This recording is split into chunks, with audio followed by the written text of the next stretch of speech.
जय हिंद दोस्तों, वेलकम आप सभी का दी लर्नर्स एकेडमी में। एंड आज से हम क्लास 9 का जो मैथ्स है उससे स्टार्ट करने जा रहे हैं। और सबसे पहले सबको आप सभी को कांग्रेचुलेशन कि आप क्लास 8 से प्रमोट हो गए क्लास 9 में आ चुके हैं। और बहुत बहुत अच्छे तरीके से हम इस चैप्टर्स को समझेंगे इस क्लास में, ठीक है। जो गलतियां हमने 8th क्लास में की उसे यहाँ नहीं दोहराएंगे, ठीक है।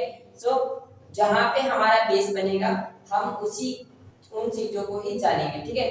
तो आज सबसे पहली बात कि हम किसी भी चैप्टर को करने से पहले उसके इंट्रोडक्शन सेशन को जरूर समझेंगे, यानी परिचय को समझना बहुत जरूरी है। क्योंकि हम जब किसी के बारे में जान लेते हैं तो हम उससे मिलके ज्यादा झिझकते नहीं है ना।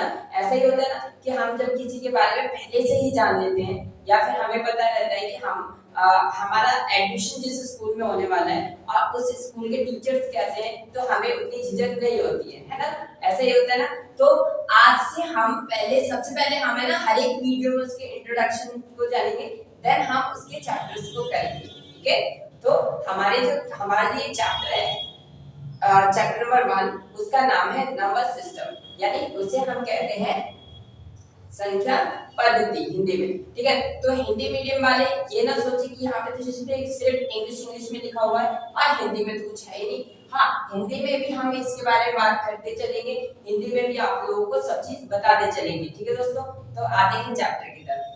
तो चैप्टर में हमने जाना कि नंबर सिस्टम को हम क्या कहते हैं, संख्या पद्धति कहते हैं। देन संख्या पद्धति के अंदर भी तो कुछ आता होगा, तो उसमें हमने देखा कि रियल नंबर जो होता है यानी वास्तविक संख्या जो होती है वो बहुत बड़ा यूनिवर्स माना जाता है। यानी यूनिवर्स इसलिए कहते हैं क्योंकि पूरे नंबर्स जितने भी पूरी दुनिया में नंबर्स हैं वो सब किस में आते हैं, रियल नंबर्स में आते हैं, ठीक है दोस्तों। तो रियल नंबर में जो नंबर आते हैं वो नंबर्स होते कौन से होंगे, तो उन नंबर्स के बारे में इस इंट्रोडक्शन में हम जानेंगे और उन्हीं नंबर्स के बारे में जान के हम पूरा चैप्टर कवर करने वाले हैं, ठीक है। तो बहुत मजा आने वाला है इस वीडियो में। सो देखते हैं। तो रियल नंबर के अंदर भी कुछ नंबर्स आते होंगे, उन नंबर्स के बारे में थोड़ा सा जानने की कोशिश करते हैं। तो रियल नंबर में सबसे पहला जो हमने देखा यहाँ पे आता है इरेशनल नंबर। इरेशनल नंबर को हिंदी में क्या कहते हैं, हिंदी में कहते हैं अपरिमेय संख्या। अब भाई अपरिमेय संख्या होती क्या है उसके बारे में थोड़ा हमें तो पता है, ठीक है। तो अपरिमेय संख्या वो संख्याएं होती है जिसे हम पी बाई क्यू की फॉर्म में नहीं लिख सकते। अब ये पी बाई क्यू की फॉर्म में क्या बना है, तो उसके बारे में थोड़ा सा हम यहाँ पे जानने की कोशिश करते हैं, क्योंकि मैंने ये पार्ट डालकर आप छोड़ा है कि मैं आपको समझा सकूं। तो देखते हैं, दो तरीके के नंबर्स होते हैं। सबसे पहले ये समझते हैं कि रियल नंबर में 2 टाइप्स नंबर होते हैं, क्या समझते हैं। तो पहला नंबर जो होता है वो होता है रैशनल नंबर, रैशनल नंबर। और दूसरा नंबर जो होता है वो होता है हमारा इरेशनल नंबर, इरेशनल नंबर, ठीक है दोस्तों। दो नंबर्स होते हैं। अब हम सबसे पहले समझते हैं कि रैशनल नंबर जो इस वाले चार्ट में वो कौन से नंबर्स होते हैं। तो रैशनल नंबर वो नंबर्स होते हैं बच्चों जिसे हम पी बाई क्यू की फॉर्म में लिख सकते हैं, ठीक है। तो पी बाई क्यू की फॉर्म में वो कौन से नंबर्स, जहां पे पी बाई क्यू तो होगा but Q is equal to not 0, यानी क्यू कभी भी 0 नहीं हो सकता, ठीक है। तो क्यू की वैल्यू 0 नहीं होगी। अब एग्जांपल आपको मैं थोड़ा सा समझाता हूं। एग्जाम्पल के लिए यानी उदाहरण के लिए आप अगर क्वेश्चंस देखेंगे तो 10/3 ऐसे नंबर्स 10/3 एक ही एग्जाम्पल हो सकता है कि q जो नीचे वाला नंबर देखो q की जगह पे क्या है 3 है, और इसने इस चैप्टर में या किसी भी हम ये समझेंगे कि q हमेशा कुछ नंबर होगा, यानी कोई ना कोई नेचुरल नंबर होगा, होल नंबर नहीं हो सकता, ठीक है। तो उसके बारे में हम समझते हैं q इक्वल टू नॉट 0 इसलिए बोला है, ठीक है। और एग्जांपल उठाते हैं जो आपको समझ में आ जाए, जैसे 27/7, ठीक है। और कुछ नंबर्स बताओ हमें, 8/4 या 8/5, कुछ ऐसे नंबर्स जिसे हम पी बाई क्यू के फॉर्म में लिख सकते हैं और q इक्वल टू नॉट 0 होना चाहिए, एक कंडीशन होती है, ठीक है। तो समझ आया आपको कि रैशनल नंबर कौन से नंबर होते हैं। और इरेशनल नंबर वो नंबर्स होते हैं बच्चों इरेशनल नंबर वो नंबर्स होते हैं जिसे हम पी बाई क्यू के फॉर्म में नहीं लिख सकते, सिंपल। ठीक है, जैसे जैसे वहां देखो कि चार्ट में आपको दिख रहा होगा कि पाई पाई को अगर पाई भी हमारा क्या होगा, इरेशनल नंबर होगा। इरेशनल नंबर इसलिए होगा, बट आप तो कहोगे सर ऐसी बात है कि पाई का मान तो 22/7 लिख सकते हैं। देखो देखो हमने तो पढ़ा है 8th क्लास में कि पाई का मान 22/7 लिखा जा सकता है, और हम 9th में भी पढ़ने वाले हैं। तो पाई का मान 22/7 लिख सकते हैं बच्चों, बट ये इसकी एग्जैक्ट वैल्यू नहीं है। ठीक है, तो ये भी हमारा इरेशनल नंबर के अंदर ही आ जाता है। देन सेकंड जो होगा वो हमारा होगा, वहां अगर देखोगे आप तो √2 की बात की गई है। √2 क्यों लिया हमने, क्यों, √2 भी एक इरेशनल नंबर है। जब हम चैप्टर करेंगे, एक्सरसाइज करेंगे, वहां पे भी अच्छे से आपको क्लियर करा दूंगा। ठीक है, तो ये नंबर जो होते हैं वो हमारे रैशनल और इरेशनल होते हैं। सही, ठीक है दोस्तों, समझ आया आप लोगों को। देन इसको मैं रफ कर देता हूं, अगर आपको नोट डाउन करना है तो आप वीडियो पॉज करके नोट डाउन कर लेना। देन हम आते हैं अपने नेक्स्ट क्वेश्चन की तरफ। नेक्स्ट क्वेश्चन जो है हमारा है वो है इंटीजर। अब इंटीजर्स के बारे में थोड़ा जान लेते हैं, क्योंकि इंटीजर ये हमारा थर्ड नंबर पे इंटीजर। इंटीजर को हिंदी में क्या कहते हैं बच्चों, हिंदी में कहते हैं इंटीजर को पूर्णांक। पूर्णांक, ठीक है। और इसके बारे में बता दूं मैं आपको, रैशनल नंबर को कहते हैं परिमेय संख्या। परिमेय संख्या, उस वाले को अपरिमेय संख्या। देन इसको होल नंबर को क्या कहते हैं बच्चों, होल नंबर को कहते हैं पूर्ण संख्या। क्या कहते हैं, पूर्ण संख्या। देन नेचुरल नंबर को क्या कहते हैं, प्राकृतिक संख्या। प्राकृतिक संख्या, ये संख्याएं होती हैं। ठीक है, तो अब हम आते हैं अपने तीसरे टॉपिक की तरफ, जिसे हम कहते थे इंटीजर। इंटीजर्स, इंटीजर्स यानी पूर्णांक। पूर्णांक बच्चों, ठीक है, ये हमारा तीसरा टॉपिक है। तो पूर्णांक के बारे में भी हम थोड़ा समझ लेते हैं कि पूर्णांक होता कौन सा नंबर है।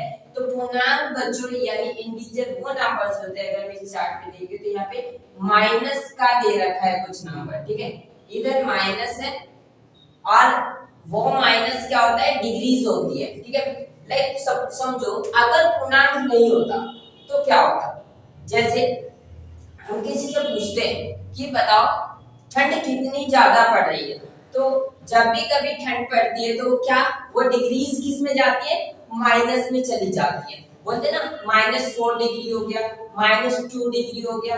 तो पूर्णांक का बहुत ज्यादा ही यूज होता है हमारी लाइफ में, डेली लाइफ में। ठीक है, तो पूर्णांक नंबर सिस्टम पे अगर हम इसे दर्शाएं तो वो किस तरीके से दर्शा सकते हैं। सपोज करो कि ये हमारा एक नंबर लाइन है। ठीक है, ये नंबर लाइन है।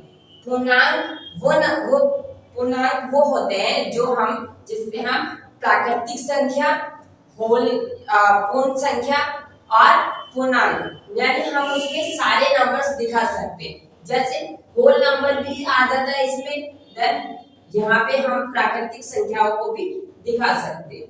ठीक है दोस्तों, ये हमारा प्राकृतिक संख्या होता है, और जीरो जुड़ जाए तो वो क्या हो जाता है, पूर्ण संख्या यानी होल नंबर हो जाता है। देन इधर अगर नेगेटिव की साइड आ जाते हैं हम, -1 -2 -3 -4, तो ये पूरी तरीके से एक पूर्णांक बन जाता है। ठीक है, तो इसी नंबर यानी नंबर लाइन पे पॉजिटिव यानी पॉजिटिव, और इसी नंबर पे हम नेगेटिव नंबर्स को दर्शाते हैं नंबर लाइन पे, यानी संख्या रेखा पर अगर हम पॉजिटिव, ऋणात्मक तथा धनात्मक दोनों नंबर्स को हम जहाँ पे दिखाते हैं उसी को हम क्या कहते हैं, इंटीजर कहते हैं। ठीक है दोस्तों, समझ आया आप लोगों को कि इंटीजर क्या होते हैं। इंटीजर वो इंटीजर्स होते हैं जिसे हम नंबर लाइन पे दिखाते हैं, जिसमें पूर्णांक, जिसमें ऋणात्मक और धनात्मक यानी पॉजिटिव और नेगेटिव दोनों ही तरह के नंबर्स इस नंबर लाइन पे दिखाए जा सकते हो। ठीक है, देन आगे हम अपने नेक्स्ट टॉपिक की तरफ, जिसका नाम है हमारा होल नंबर।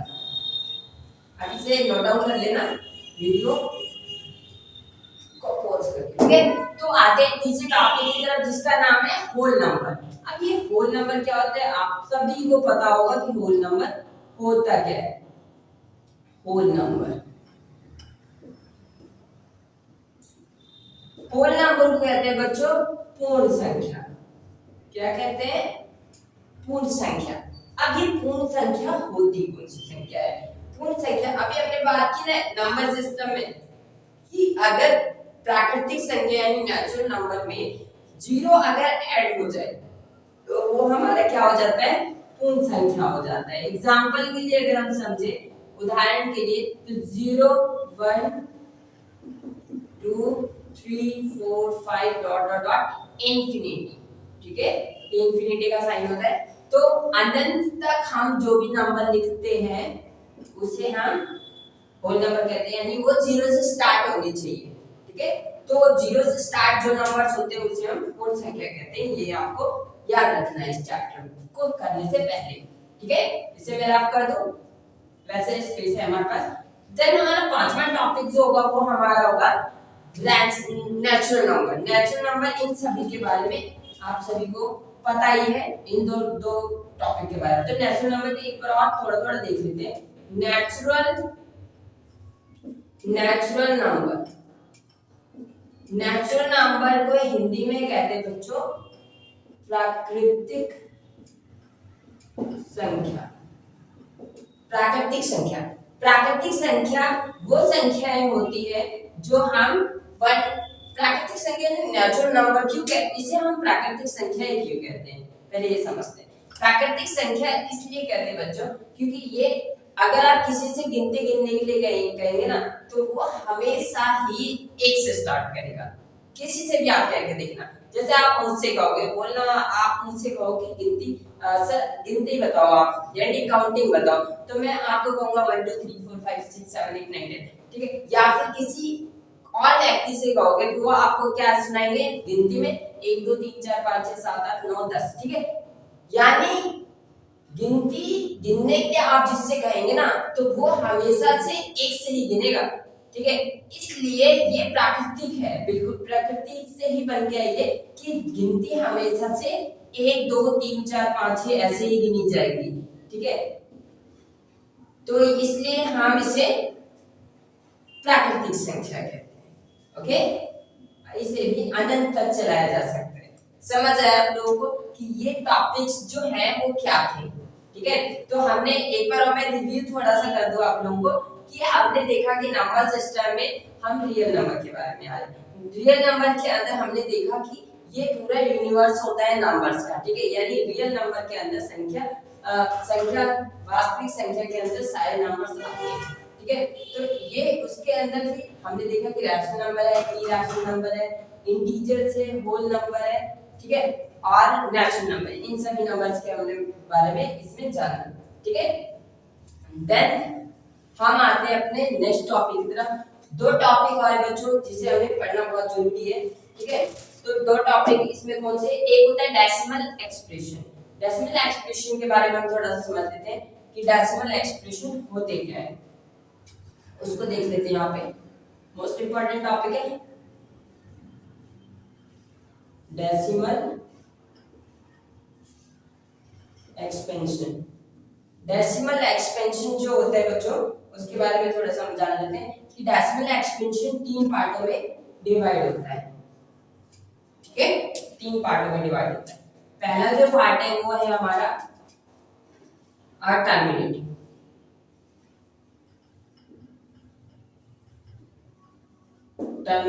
दूसरा टॉपिक जो वो हमारा है नॉन टर्मिनेटिव, और तीसरा टॉपिक जो है हमारा वो है नॉन रिक्यूरिंग,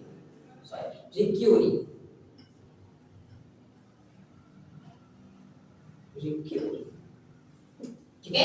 तो ये 3 टॉपिक्स हैं जिसके बारे में हम इस चैप्टर में भी पढ़ने वाले हैं, ठीक है।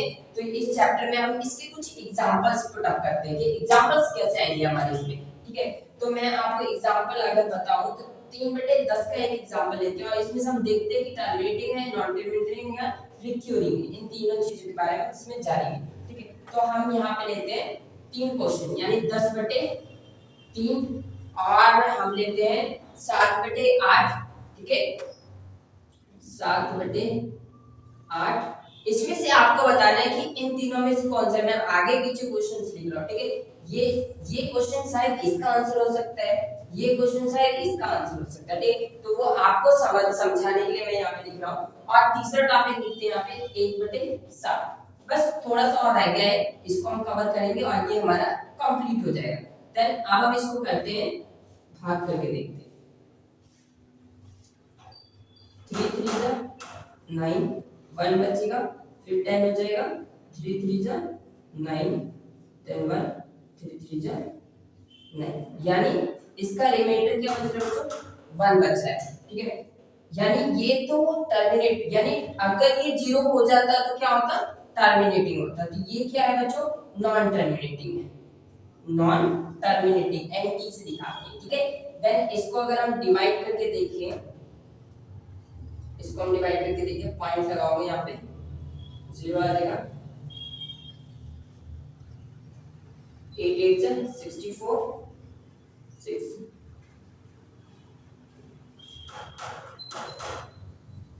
8 7 जा 56, देन कितना 4 0, 8 5 जा 0। देखो इसका रिमाइंडर क्या है, 0 आ गया। तो जब रिमाइंडर 0 आ जाता है तो हम उसको क्या कहेंगे, उसको हम क्या कहेंगे, टर्मिनेट करेंगे, यानी ये terminating, terminating.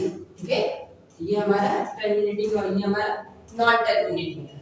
Then last topic जो वो हमारा है उसको भी करके देखते हैं। इसमें पॉइंट लगाओ, यहाँ पे 10 हो जाएगा, 7 1 7, 3 0 लगाओगे, 4 पे जाएगा, 8 पे 2 0 2, देखना है कहाँ पे कट रहा है, 7 8 जा 56, 4 0, 7 5 जा 35, 5 0, 7 7 जा 49, 1। क्या क्या बनाया था, नहीं आया था, 10 आया था, यानी देखो दोबारा आ गया, 10 आ गया। अब आप करोगे दोबारा 7 1 जा 7 हो जाएगा। तो ये क्या है बच्चों, ये कौन से नंबर्स होंगे, इसे हम कहेंगे वो नंबर्स, यानी ना तो ये टर्मिनेट हो रहा है और ना ही रिपीट हो रहा है। ठीक है बच्चों, तो इस तरीके के नंबर्स हम इसको जानेंगे। ठीक है, तो ये यहाँ पे अगेन रिपीटेड हो रहा है। तो इस तरीके के क्वेश्चन जो हम करने वाले हैं डेसिमल एक्सप्रेशन में से करने वाले हैं, और डेसिमल एक्सप्रेशन में हम जानेंगे टर्मिनेटिंग, नॉन टर्मिनेटिंग और नॉन रिकरिंग के बारे में। ठीक है, तो उम्मीद है आप लोगों को इस इंट्रोडक्शन सेशन को समझने में कोई दिक्कत नहीं हुई होगी, और हम इस तरीके के क्वेश्चंस अपने इस चैप्टर में करने वाले हैं नंबर सिस्टम में। ठीक है, तो अगर आपको ये वीडियो समझ नहीं आया या आपको लगता है कि कुछ भी प्रॉब्लम हो रही हो इसमें, कि आपको वैसे सब कुछ इजी है, आपने पढ़ा हुआ है पहले, अगर आपने फिर भी आपको थोड़ी भी दिक्कत होती है तो आप जरूर कमेंट करें और जरूर समझने की कोशिश करें कि किस तरीके से हम इन क्वेश्चनों को करने वाले हैं। ठीक है, तो अगर आप हमारे चैनल पर नए हैं तो लाइक शेयर एंड सब्सक्राइब करें। देन मिलते हैं नई वीडियो में, और अगली वीडियो में हम जब मिलेंगे तो 1.1 एक्सरसाइज के साथ मिलने वाले हैं। ठीक है दोस्तों, तो मिलते हैं नेक्स्ट वीडियो में। जय हिंद दोस्तों।